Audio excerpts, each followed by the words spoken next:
हे सगळं ऐकून घेतलं त्यांनी. त्यांची सगळी प्रक्रिया मीडियावर चालली होती आणि काही लोकांनी त्यांना हेनवलंही, पण त्यांनी काय लक्ष दिलं नाही तिकडे. रील स्टार म्हटलं, त्यांच्याकडे होते तेव्हा चांगले होते, ते रिअल स्टार होते. आणि मी सांगतो ते रिअल स्टार आहेत खरंच. कार्यकर्त्यांच्या एक कार्यकर्त्याचा ग्रासरूटचा नेता कसा असतो. दुसरे आमचे संजय देशमुख आहे तिकडे, संजय उत्तमराव देशमुख, यवतमाळ वाशिम मतदारसंघात.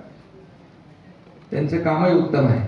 उत्तमराव आहे वडिलांचं नाव, आणि त्यांना अधिक अधिक उत्तम काम करायचे म्हणून ते आपल्या शिवसेना परिवारामध्ये आले. आता कोण राहिला? आष्टीकर.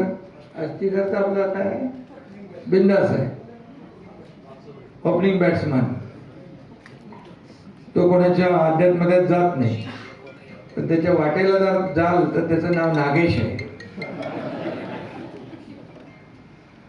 प्रत्येकाचं एक विशेष काहीतरी आहे. इथं भाऊसाहेब आहे, नावात वाघ आहे आणि भाऊ आहे. म्हणजे भाऊ आपला लाडकी बहीण योजना राबवणाऱ्या बरोबर यायलाच पाहिजे. त्यामुळे असे कार्यकर्ते आणि हे स्वतःच्या फायद्यासाठी स्वार्थासाठी कोणी आलेले नाही. मतदारसंघातल्या लोकांना न्याय देण्यासाठी, विकासासाठी हे सर्व लोक शिवसेनेत आलेत. ओमराजेंचं दुसरं देखील वडिलांचं जे केस होती,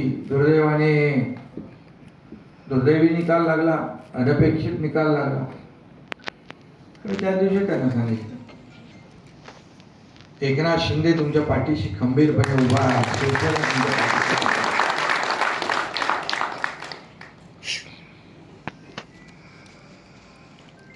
काही लोक म्हणतात आम्ही कोणाला अडवायला नाही, तुडवायला नाही, आम्ही शिवसेना वाढवायला आलेलो आहे. पण आम्ही कुणाचे आडवे जात नाही, आमचे कुणी आडवं येऊ नये. आडवं आलं तर बाळासाहेबांनी सांगितलंय, आला अंगावर तर त्या शिंगावर.